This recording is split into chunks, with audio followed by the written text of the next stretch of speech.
of the European Community and later of European Union. It's very useful to determine the relevance of the European Union as a whole at a global level and how Europe has and is today interacting with other major world economies.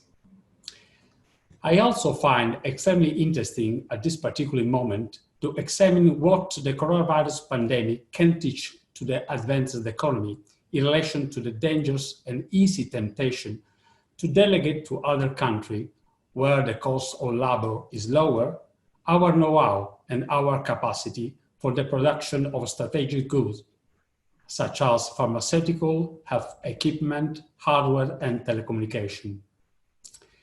The last year, we also have seen a crisis in European identity, but it is indeed from the respect of cultural diversity of individual European countries and from economic solidarity that Europe can and must gain a new impetus. Europe is no longer playing a role of political and military supremacy, but intends to be a union of very different countries based on mutual respect and rich in diversity, which could be a model for a cultural and economic integration on a global scale. In order to gain an insight into economic history of Italy within the European economy policies post-World War II, we have organized tonight an online conference with an international expert in this research field, Professor Joseph Halevi. Joseph Halevi was born in Haifa, the British Palestine, now Israel, from an Italian mother and a Russian father, both of Jewish ancestry.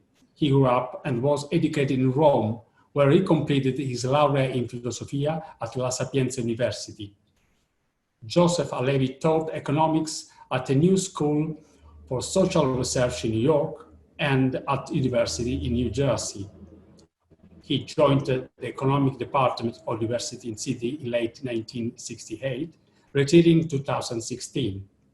In 1987, he was visiting professor at the University of Connecticut, and from 1988 till 2009, he regularly taught at the University of Grenoble. In France, he also served on the editorial board of Économie Appliquée.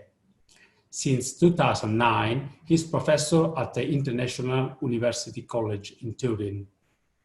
Joseph Halevi's main research papers are being collected in 4 volumes set titled Post-Keynesian Essay Down Under. In November 2019, Halevi completed a research project on the political economic of Europe since 1945, based on the grant from INET in New York. This is currently being extended into a book. I thank all of you for being here virtually tonight, and particularly the representative of the Consulate General of Italy, Italian Trade Agency, and the Italian Chamber of Commerce. It's now my pleasure to leave the virtual podium to Professor Joseph Halevi, and during the session, the participant will be able to interact with him in Q&A session. Please, Professore, a lei la parola, grazie. Grazie. Grazie. Thank you very much for your kind word. And also I must thank the institution itself, the Istituto Italiano di Cultura, the Italian Consulate, and I extend thanks also to the nice advertising done by the Goethe Institute. And so I will now proceed to present my talk. Let me give you a picture, photograph of the situation in Italy now. By now, I mean in the last 20 years, because there is a consistency during these 2 decades. Essentially, what happened in Italy is that the economy has ceased altogether to expand. Whether you take Eurostat or whether you take the OECD data or Istat, in fact, they all come from Istat as far as Italy is concerned, ISTAT is the National Institute of Statistics. The total expansion over the last 20 years of the Italian economy is less than 8% in total, not per year. So which means divided by 20, according to Eurostat, they actually give a slight decline relatively to 20 years ago. It is around below 27,000 euros per head, and it is more or less at the level that was 20 years ago. If you take Germany, for instance, it's not that Germany had a fantastic growth, but what I'm saying precisely, because the rest of Europe is not that it grew fantastically. It's a good indication of the situation that developed economically in Italy. If you take Germany, for instance, it was 28,000 euros per head, 2000, and now it's 35,000. So we have to explain why, what are the causes of this situation and how the position of Italy in Europe interacts in such a way that it developed into that kind of situation. So I will now try to take you to the present situation by going very much into the past, that is to say, on the morrow of the liberation of 1945. In fact, I would set the date, the reference date, 1949, 1950, because this is what usually is considered to be the last, when reconstruction has been completed. This is not only true for Italy, it's also true for Germany, where more or less 1949, 1951 is where it's considered to have come back to the levels, the pre-war level. And the pre-war level means 1939, 1938. So if you take a period that goes, say, from 1950 till the early 70s, but also you can extend it to the late 80s, well, the Italian performance has been quite remarkable. It has been the second economy in terms of growth rate after Japan. And it is the second in terms of expansion of export after Japan. Okay, significantly below Japan, because Japan had super growth. In terms of per capita income, for instance, per capita income as calculated by the person that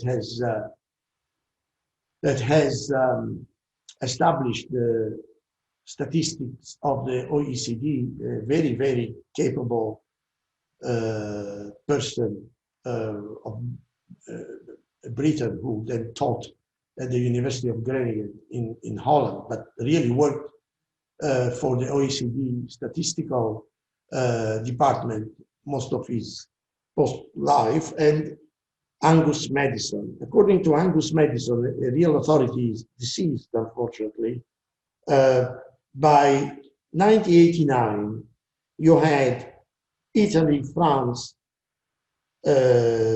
Germany, and the UK, more or less at the same level of per capita income, okay? That is, Italy was above $13,000 per head. He calculated everything in terms of dollars, US dollars. France was 13,800.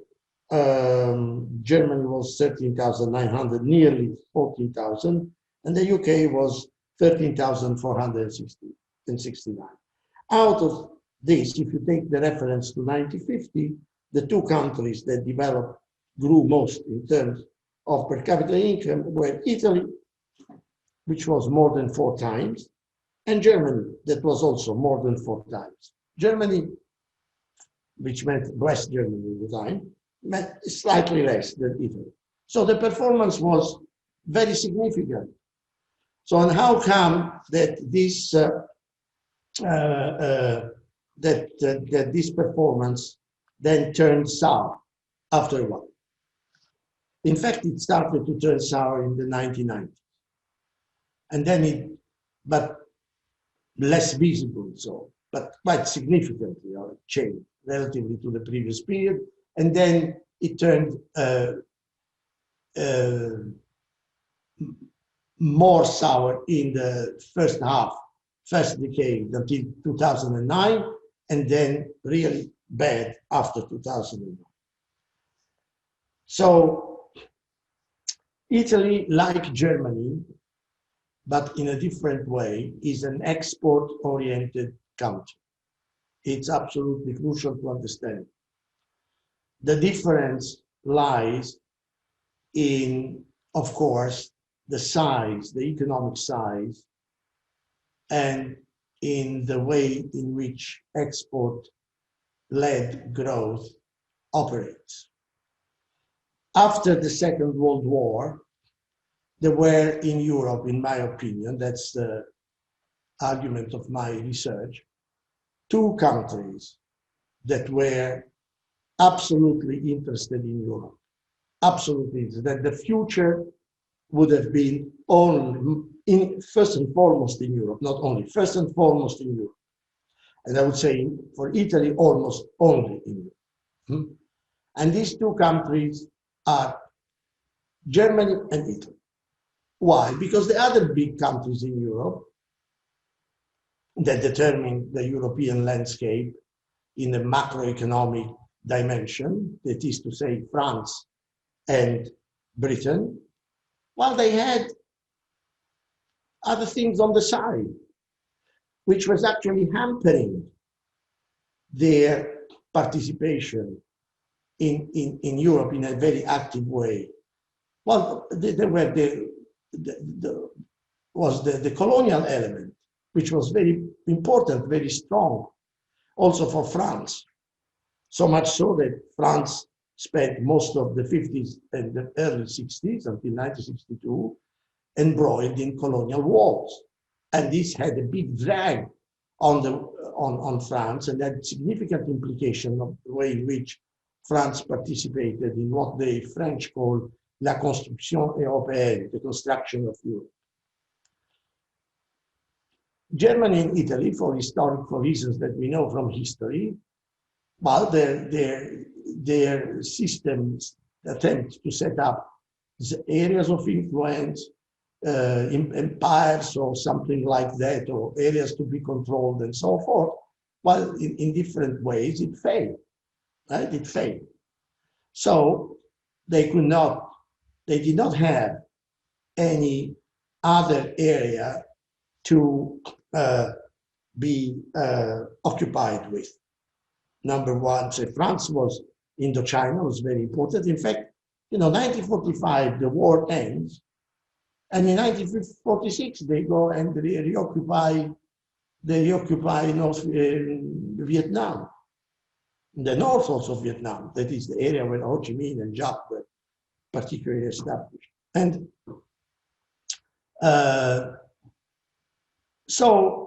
and Britain was embroiled with the question of the Middle East, as well as with the issue of India.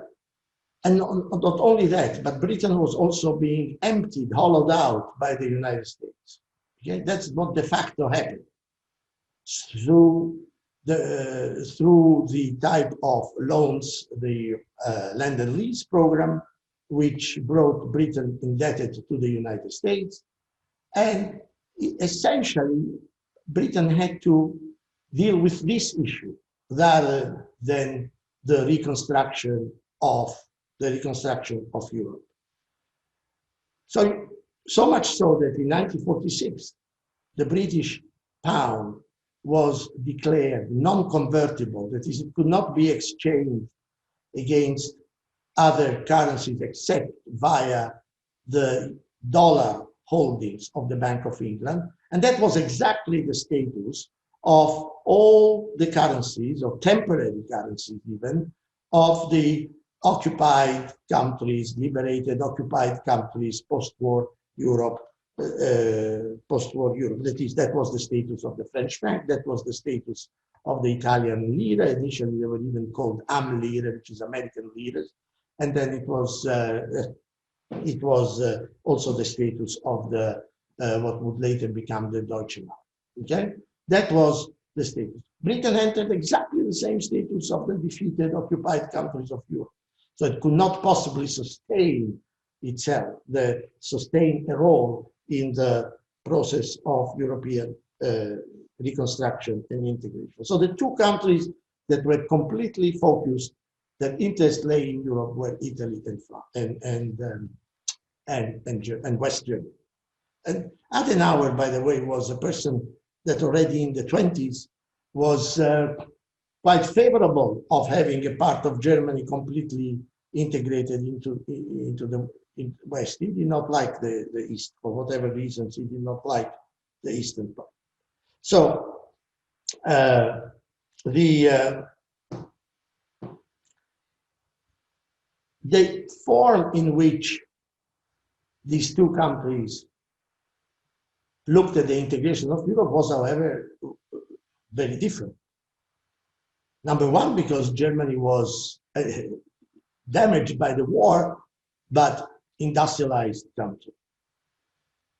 And so the industry, once rebuilt, reconstructed, with a special consideration by the United States. It's very important to understand that it was the McCoy Commission, which really set to itself the task to reconstruct even the business leadership of Germany.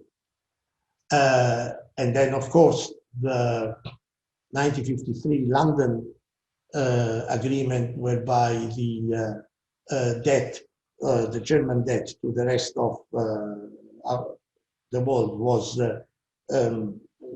coming from the Versailles Treaty, really, was reduced, and the conditions were made for it not to be a stumbling block for German expansion. The approach, the German view was that of a country which could not but export, you understand, in addition to its domestic demand, because the level and the size of the German industry made it a natural exporter. That's very simple. It's not because of something Machiavellian, etc. It had a level of development and of capital accumulation going back to Bismarck and Wilhelmine Germany, okay, which made it the country with the largest capacity to export. And they exported. They exported. Italy was exactly the opposite in that respect. Italy was a developing country when the country after the war in 1945, between 1945 and 1950, agriculture was still 45 to 50% of employment. It was slightly below Japan, more or less same level of Japan. Japan was 55% after the Second World War. Italy was slightly below. So the type of integration that Italy sought in relation to Europe as the market that would absorb, because also the other things that happened before, not only during fascism, but even also before fascism, did not lead to a process of very sustained expansion. There were periods of expansion. Industry was constructed and so forth, mechanical industry in the Northern Triangle and so forth, but did not lead to that kind of robust and solid expansion. It was fraught with several financial crises and so on. So the type of integration that Italy sought was classical integration in terms of being a developing country, which seeks market, export, but also requires imports. Okay? It required imports because there were bottlenecks that had to be overcome. A classical bottleneck was that between the mechanical industry and the steel industry. If you create a situation of autarky, which was what happened during fascism, but also because of the situation in the 1930s, then, and you have a limited steel industry, well, then it's difficult to develop the mechanical industry, because the mechanical industry is based on the steel industry, right? The steel is input of the mechanical industry. So there were bottlenecks that had to be solved, that had to be opened up as a result. And Europe in this respect became very important. What Europe? The Europe, first of all, the Europe of the Marshall Plan, number one. And number two, the Europe of, which is connected to the Marshall Plan, of the European Payment, EPU, okay? European Payment Union. That was crucial, because if you have to import in order to develop, and that meant really importing mostly the industrial products, the intermediate, the industrial products that operate as tools, that meant importing essentially from Germany. Also from other places, etc. Also SKF from Scandinavia and so forth, you know, the famous SKF company, but which even set up a factory in Turin. But essentially that meant importing from Germany. Right? So a developing country usually develops a balance of payment deficit, balance of trade deficit, because it imports, okay, the machinery, the stuff like that, with which it then produces, and then has to try to pay it with its export. But it's not guaranteed that you will not be accumulating a deficit and therefore a balance of payment deficit. And therefore the EPU helped in a crucial way to iron out this, because it operated, I won't go into the details, as a system of lending within Europe, countries that had surpluses. And I can tell you the first country that achieved surplus in a substantial manner was in 1952, in 1951, was Germany, West Germany, with the export to the rest of Europe. And therefore, these surpluses that Germany accumulated, okay, in Germany were paid in Deutschmark to the business and capitalist firms of the German economy, but there were also counterpart equivalent funds were kept, you know, in EPU account, which were lent throughout Europe, throughout the countries participating in this program, in the EPU program, which was connected to the Marshall Plan. So that allowed to iron out, because balance of payment blockages become a blockage to development, especially in those times where financial transactions, purely financial transactions were limited, okay? So you could not find money on the capital markets. Most of the countries had non-exchangeable currencies. And that was the crucial aspect. They would pool the surpluses into the European Payment Union, and that's allowed. So the mechanism was that Germany would export industrial goods, especially capital goods, but industrial goods, to the rest of Europe, and the rest of Europe, and Italy in particular in that respect, would then export its industrial finished goods, consumption goods, finished goods, to Germany. This also required a modernization of the Italian industry. That was crucial, because the type of things that Germany would require, given its level of development, required a modernization, that is to say, moving out of the cottage industry character of a great deal of Italian industry. So that was completely synergetic. And Italy grew as a result of that. Did not have major balance of payment problems in that sense. And this situation changes, however, in 1960, because EPU comes to an end, because currencies then become convertible, in the sense that you can go to the bank and ask for Deutschmark or French francs and so forth, and they become convertible. So it's no longer, there is no longer a system, an institutionalized system of clearance. It doesn't exist anymore, right? So at this point, if you don't, if you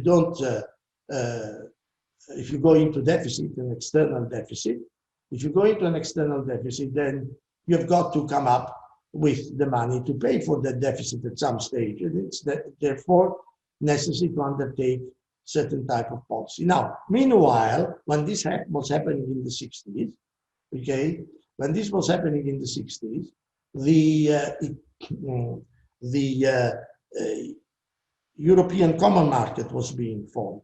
And the European Common Market at that time had two levels. There was one level that was the liberalization of industrial trade that had a 10-period span from 1957 till 1968, when all industrial goods had free circulation within Europe.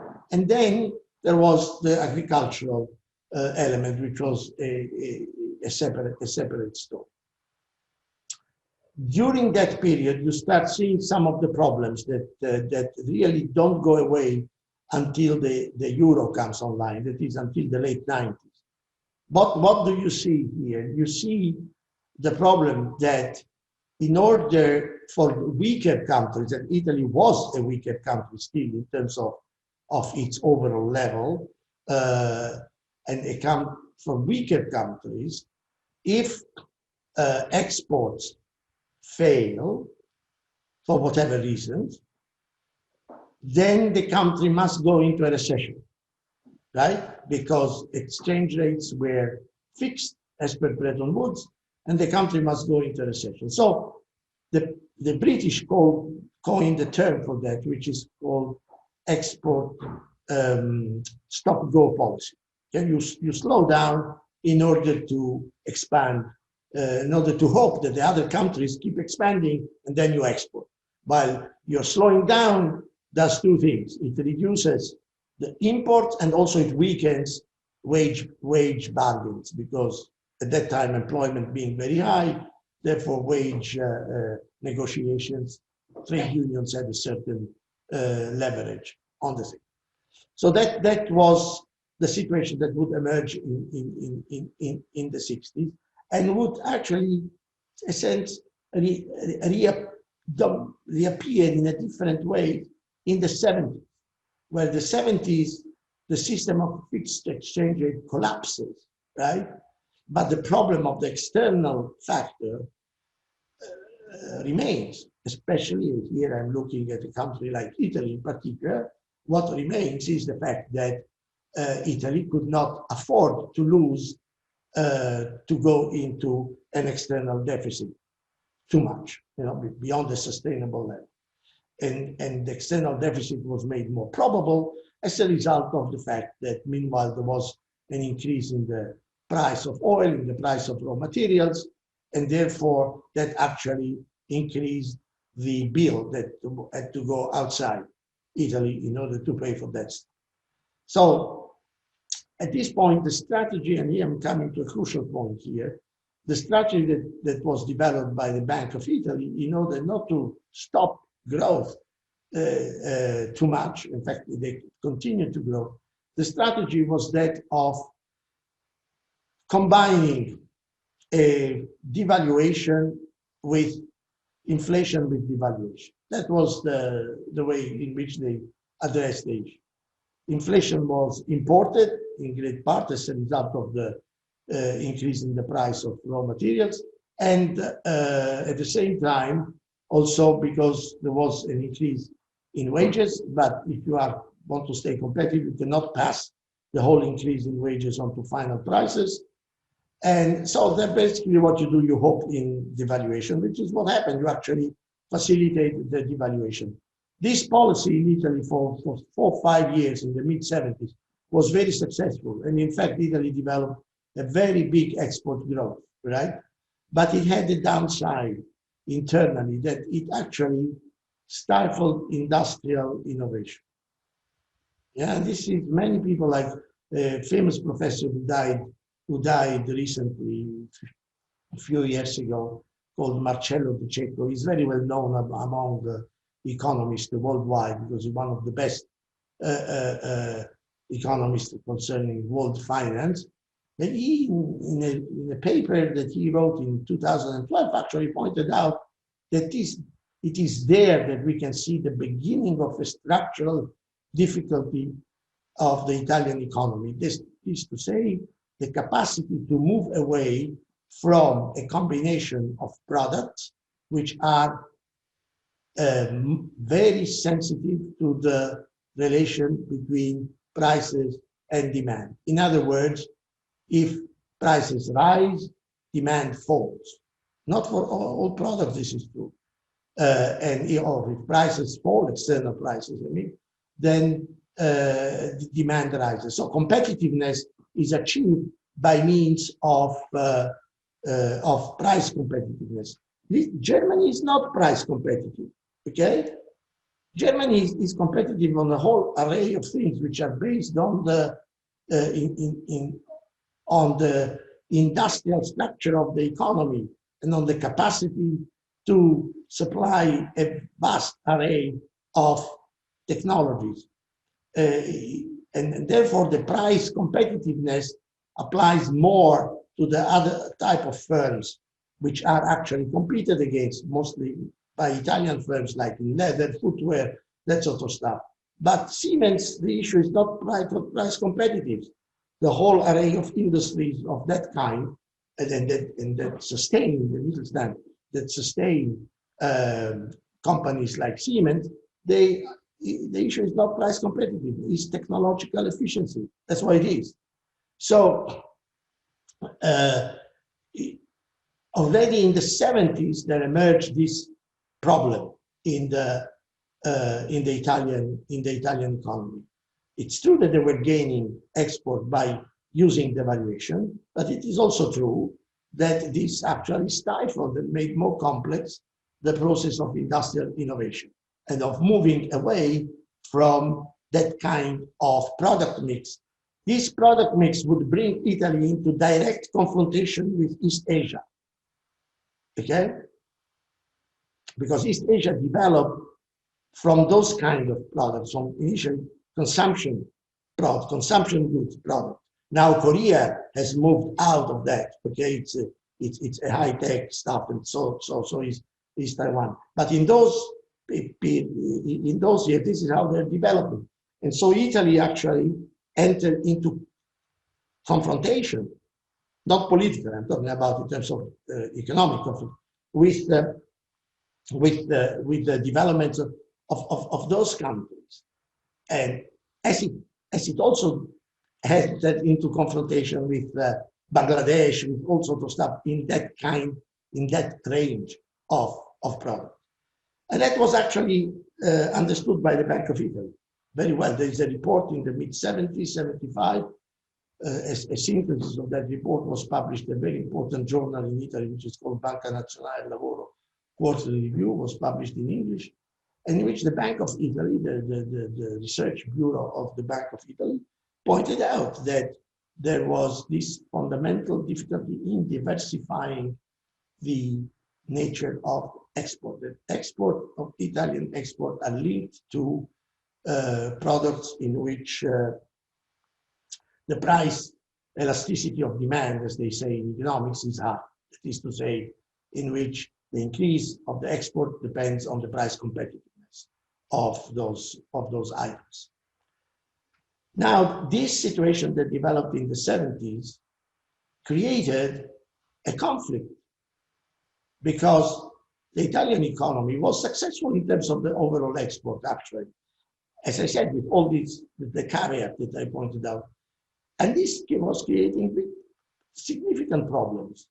It was a case of what is called competitive devaluation, de facto, not in terms of as an act of hostility, but de facto was a competitive devaluation. And this created problems. And one country which has created problems, was creating big problems, that was France. Because France had an industrial structure which was, in a sense, overlapping with that of Italy in many respects. With Germany, much less, although Italy had even a surplus with Germany. Okay? Italy had a surplus with Germany. But with Germany, much less, because the industrial structure is different. It's much more geared toward advanced technology, heavy capital goods, and stuff like that. Or type of cars like Mercedes and so forth, which are out of different range. But in the case of France, you know, a Fiat is competitive with Renault, and so forth. So in the case of France, there was an overlap, and especially in the whole area of textile industry, the whole area of house fittings industry, furniture and stuff like that. That was housewares of all kinds. Italy was extremely competitive, successfully competitive relatively to France, but that was actually a problem for France. Okay, and if it is a problem for France, it is also a problem for Germany, right? Because France then was the first export market for Germany, the first. Okay, now it's no longer so. Now the first export market is the United States, but France is still the same. Okay, so if say France has to devalue, if say France has to undertake measures, which by then in the 70s there was no longer a fixed exchange rate, well, this may affect also the position of Germany, significantly so, not just may, definitely. So basically, what happened is this, is that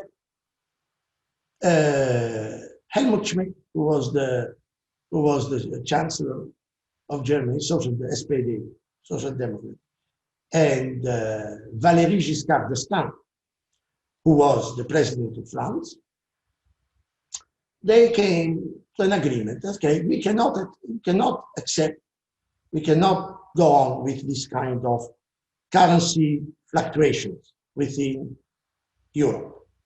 Okay, there was an attempt to regulate those currency fluctuations, a system called the snake. I won't go into it. It did not work. Countries were coming in and out all the time from that. It did not work. But also because the band in which those fluctuations were allowed was too small relatively to the rate of inflation. So basically they devised another system. And the system was called the European Monetary System, EMS. The EMS, I won't go into the technical details of that. That was launched in 1979, and Italy became part of it. And essentially the EMS allowed for a small fluctuations, and it essentially locked in the exchange rate of the lira into a more or less stable range, a more or less determined range. And this created a completely different situation. Italy lost its balance of payment surpluses, its balance of trade surpluses. That's the number one thing.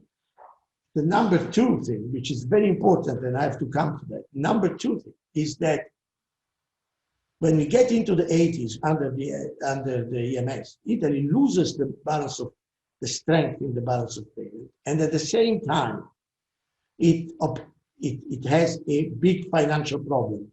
What is the financial problem? Those years were years of high inflation.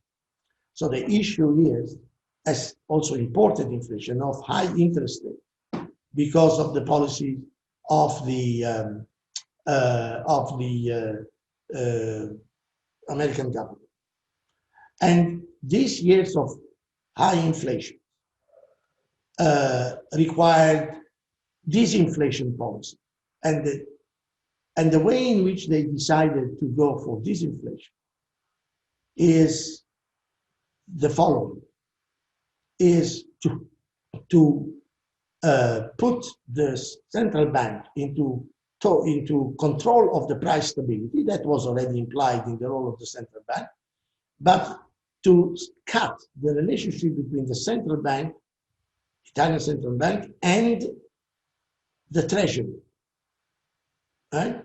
So the treasury could finance, it's called the divorce between the central bank and the treasury, had to finance its issuance of bonds in order to face to the deficit by offering it to the public and through a policy of essentially of offering high interest rate. And that was considered to be good because it allowed the importation of capital, the inflow of capital, which also enabled the country, to sustain the balance of payment deficit. Yeah? The thing is that this high level of interest, a very high level of interest, led in 10 years, led to the doubling of the national debt, and from 50% to more than 100%. Okay? And in the early 90s, it became 120%, 115% in the early 90s. And this is the origin of the problem. That is it. This is the problem, and Italy cannot get out. It cannot get out of this problem, okay? Because one thing that we have, and I'm going to finish shortly, I leave room for questions. One thing that we have to understand that it is incorrect to see Italy as a country that has squandered money. Oh, they may have squandered money on wrong projects, etc., but this happens just about everywhere, but we can say also particularly in certain type of areas and so forth. Okay, that we know. But the debt does not arise from it. The debt arises entirely from the financial aspect, from the fact that Italy has to pay interest on a pre-existing debt, and the growth rate of the economy it does not rise enough to mitigate this burden of the payment of interest. Not only, but in order to disinflate the economy and in order to pay the interest, the policy that happened after in the 90s and later on, especially after 2008, was that of actually reducing, right, the budget, squeezing the budget. By squeezing the budget, you actually reduce the growth potential of the economy. Because these two things are connected. You know, your earnings are my income. It's a circular flow that operates in an economy, and as Paul Krugman has put it out, has put it very nicely. And therefore, in the case, all the attempts that have taken place in order to reduce the debt failed, but what has not failed, and that shows that the policy was self-defeating. What has not failed is the ability to actually obtain a budget surplus. Italy has nearly 30 years now, 27, 28 years, in which it has a primary surplus in the budget. 27, 28 years, primary surplus. This means that before paying, okay, net of the interest payment, Italy generates a primary surplus. This primary surplus means less schools, less public investment, and also investment that goes to the benefit of private corporations, because the supply to private things is actually to public things is provided by private firms. So in that sense, the existence of a primary surplus, okay, shows that the idea of cutting does not solve, because the growth rate is not kept up, it actually falls, and therefore the burden of the debt actually rises. This is the conundrum in which Italy finds itself. And this is basically the story. And the stagnation of the Italian economy means next to zero, minimal productivity growth, which means minimal minimal transformation, minimal technological transformation, innovation, and so forth in product, in new product, moving to a higher ladder of technology, but in a substantial way, not having this firm here doing that and that firm doing the other. But I'm talking about in systemic, it's a big country.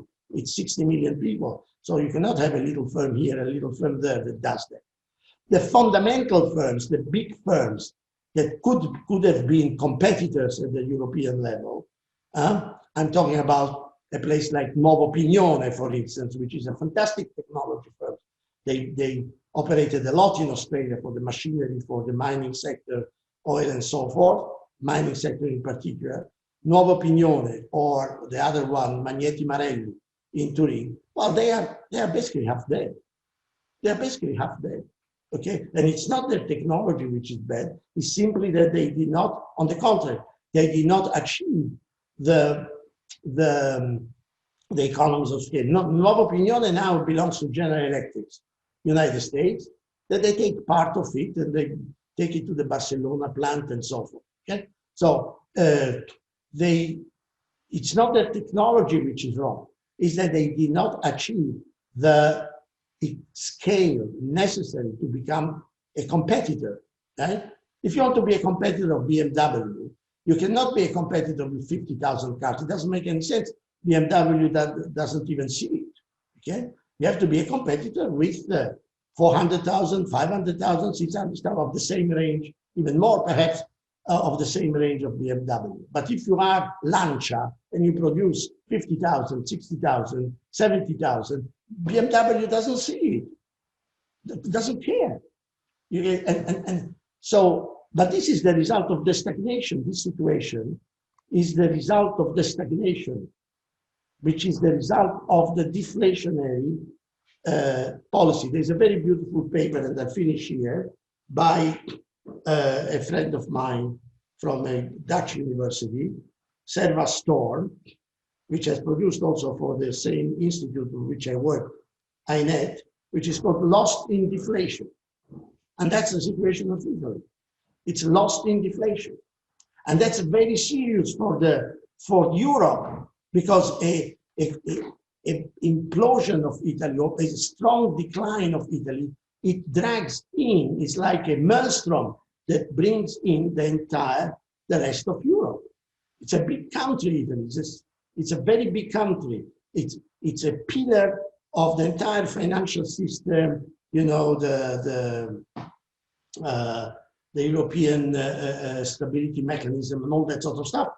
Italy is a pillar of that, on the basis of the principle of the capital key contribution and so forth.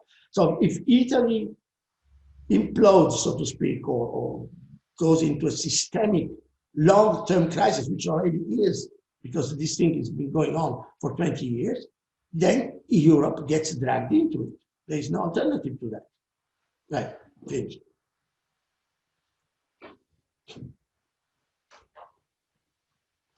I finished now. Do we have any question? I don't see it. Do I answer by, not by writing, right? I answer by... just, okay. Yeah, all right. You can read the question. Yeah, okay, so Jerry Corvisano. Oh, okay, Jerry. But the problem is this, that Italy is an advanced economy, okay? You are right in that. All of society, but you have to look at that. Look, there is, you know, the engineers and all sorts of people, they've generated in 2008, 2009, they generated at Harvard University, it was published by Harvard University Press, and now it's, you can see it online, an index which is called Economic Complexity Index. And so Italy is, and it covers the whole world, okay?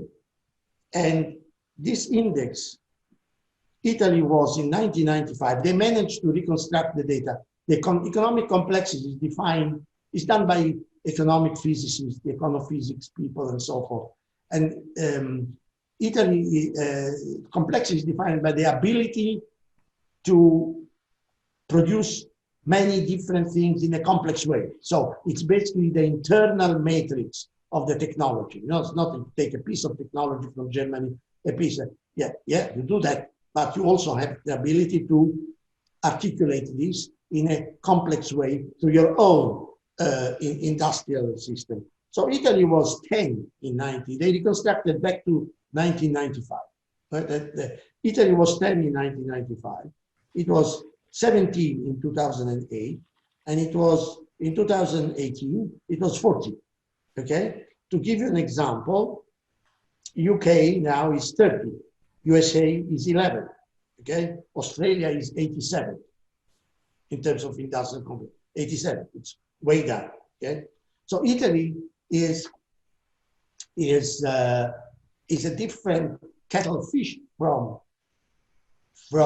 Spain, and Italy contributed to the development, industrial development of Spain to begin with, because a lot of Italian companies, big companies, invested in Spain.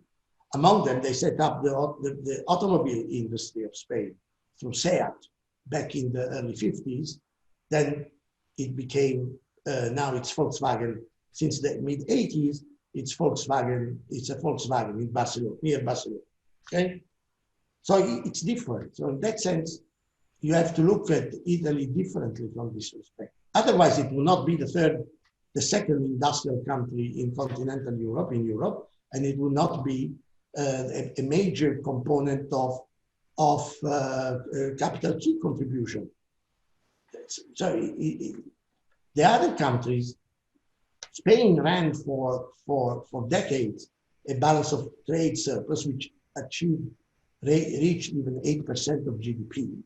Okay, so they were typical countries which were import dependent, the way in which Italy is not. Italy ceased to be import dependent since the late 60s. That's basically it ceased to be so. The other, Claudia Del Valle. No, I don't think I'm so. So do you think that the world economy will go out of the pandemics with a sort of Marshall Plan, taking the USA to a new leadership? I really don't see how this can happen. Really, I really don't see. To be a more, let's say, kind to the United States, right? The United States is already sustaining a lot of the world, the liquidity in the world economy. You know that?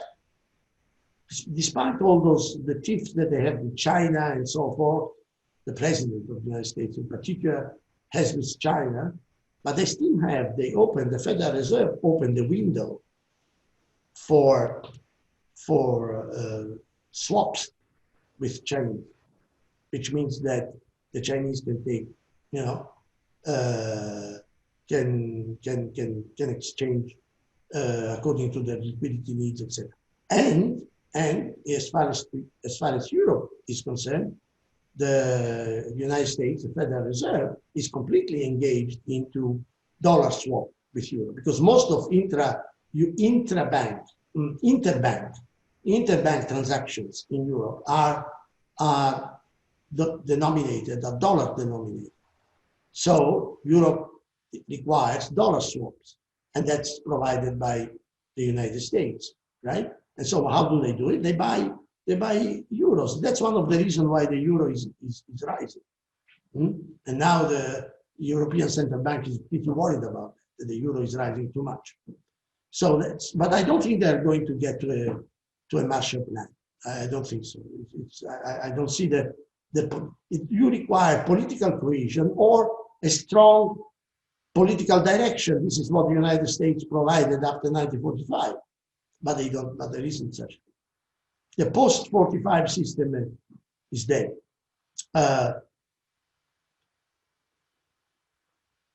This depends on the 45, the 400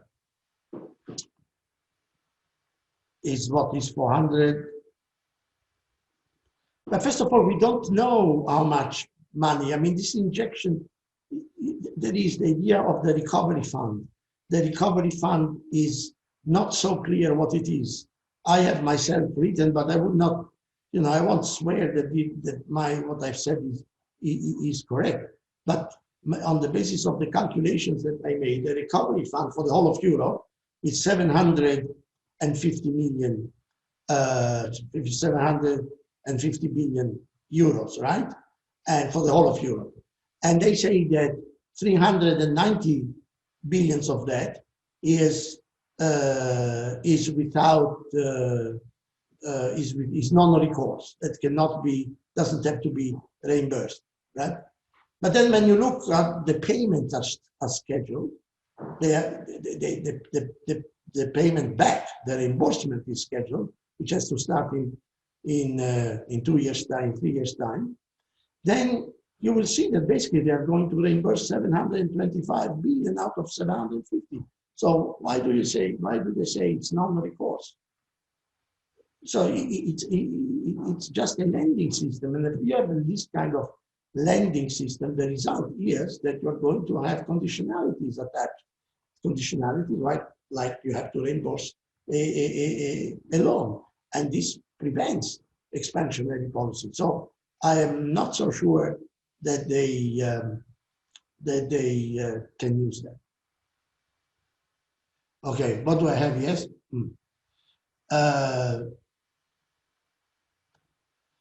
Okay, if Dr. Guarneri, okay, do you think that if Italy could exit the euro, and would this be the end of the euro?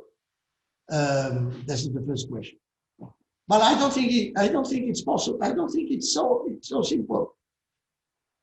I don't think that exiting the euro is a solution.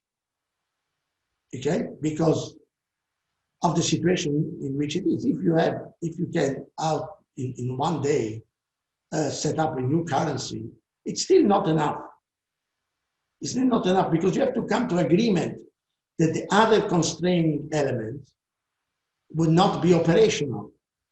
The most important constraining element is the international transaction, right? So you have to have an agreement that everyone uses its own, every country uses its own currency, so to speak, and then they have a body which we can call a Bretton Woods type body. Bretton Woods, like Keynes thought, like Keynes originally thought, a Bretton Woods body whereby countries clear the claims against each other. Okay, that was the idea of Keynes. So no country can really accumulate a financial service through export and so forth, and other type of transaction. If you don't set that up, you are back into a situation in which you have currency competition, in which you have conflicting things, and this drags you to situations of stagnation. Stagnation and recession. So I don't think that exiting the euro is the proposition. In my view, what a friend of mine, Stefano Silo-Slavini, he's the son of Silo-Slavini, and he himself became an economist. Silo-Slavini is one of the most famous economists that Italy produced in the post-war period, and world renowned, and is dead. He died in 2005, and he's suggesting a fiscal currency. That is to say, the government gives out. I mean, gives out a bond, so to speak, but without collecting the money, gives out a bond, a bill, which can be used either to pay the taxes or for transaction. You can go with that kind of bills, and you can buy furniture, etc. So the bills have a validity of 2 years, 3 years, and after that, whoever ends up with that amount of bills has to discount them against the tax. And this does not encroach upon the currency, upon the euro. It's a parallel currency. If I tell you the origin of that, many people, especially the German friends, would not like it. But what can I say? Shall I tell you the origin? The origins is Schacht. He was the banker of Hitler. Okay? Yeah, and Eva, but he was also... I totally agree about the Italexit and euro. It's just to clarify that we are for euro. Yeah. No, but what I'm saying is it's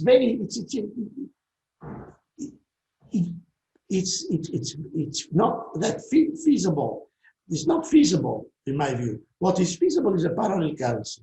Schacht in Nazi Germany, who was also the banker during the Weimar Republic, actually, he came up with a fantastic idea. That's in order not to let the Versailles people see that Germany was about to prepare rearmament under he invented the Mayfair bills, right? But it was only between government and private firms, okay, and big firms, and it was not at the level of wider circulation. But basically, it was a parallel currency, which was not accounted for in the general expenditure of the state budget. And it's perfectly feasible. That happened.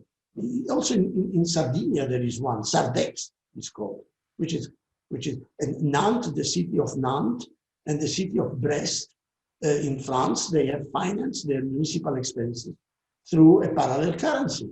Okay, so this idea is not does not belong to one particular party or ideology. And so, Joseph, Fabio told me that there are 14 questions. So can you summarize and try to answer? So there is this Italian pensions.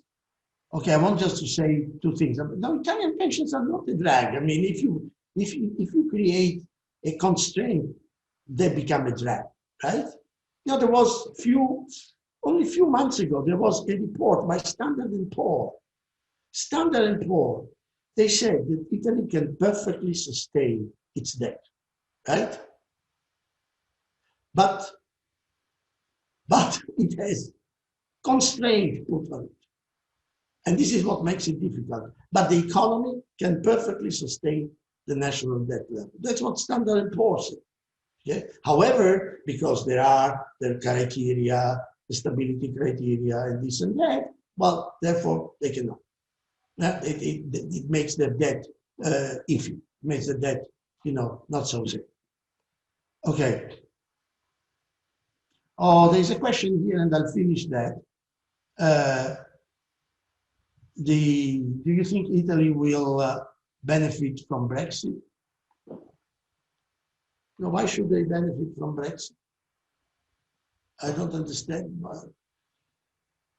But I think, look, listen, I think that the problem of Brexit is essentially a British problem, okay?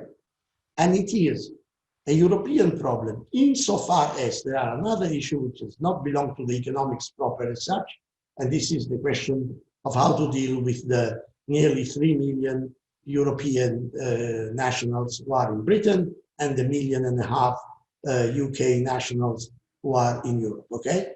This is not. And then there is an issue of finance, because Britain, the capital market of London, of the city of London, is so superior, okay, in efficiency. Efficiency means that they can transact, any piece of financial paper coming from the jungle of Papua New Guinea, okay, whereas if you take that piece of paper into, I don't know, into the Deutsche Bank or Banque Nationale de Paris or an Italian Banco San Paolo, they will not even look at it. But they are very efficient in that respect, and they can create deep products and all sort of stuff, financial products, and that is for the rest of Europe to lose, to have all sort of regulation in between. That's complicated. That's because Europe is financialized, and therefore they need the the city of London as much as the city of London needs the rest of Europe. And so that's the thing. But Britain will remain a highly importing country. Britain is a major importer within the European economy. Okay, it's a net importer in a big way, not in a small way. So BMWs are being sold to Britain in a big way, and other things are being sold, machinery and stuff like that is being sold to Britain, because Britain does not have an industrial export policy. They did not develop that way. There was a famous Cambridge economist, Nicholas Calder, who warned against that, of neglecting the export capacity of industry and so forth. And back in the 60s, he actually warned against it. So Britain will remain an area of demand for European production, mostly German and Italy, I think, essentially. And plus they import from everywhere. They import from Japan, from Korea, from other places, from Poland, because Poland also has become a place for relocation of industries within Europe, among them also German and Italian and so forth. So they will keep importing. They don't have the capacity to do things by themselves anymore, and the European products are the ones that they need. Okay, I think. I think that we can finish. I have 1 million question, Joseph, and how you see Italy, Joseph, in 2040, in 20 years?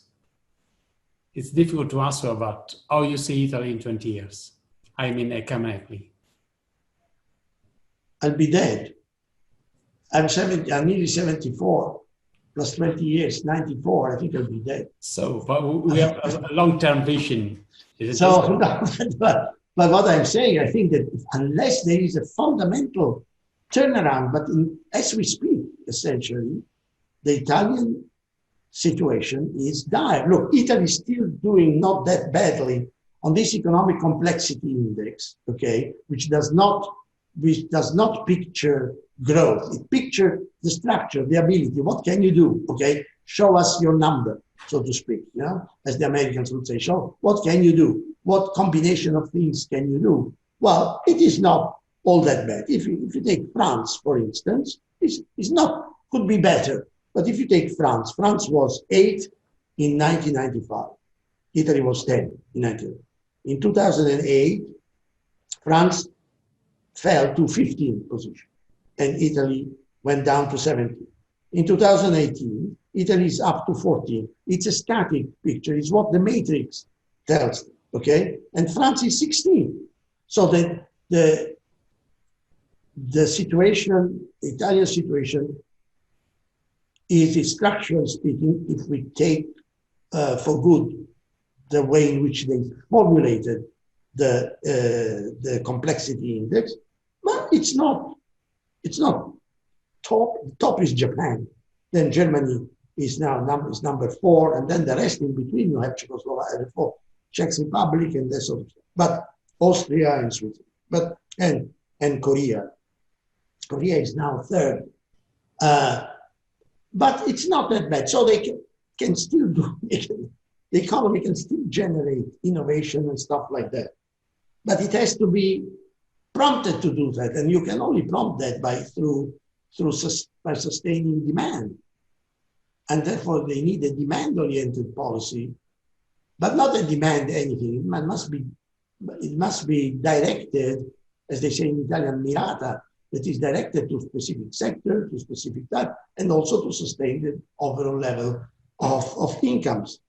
And if they don't do that, but if that potentiality doesn't come to fruition, eventually industries will fold, will close, will be dismantled, they will be sold, that sort of stuff.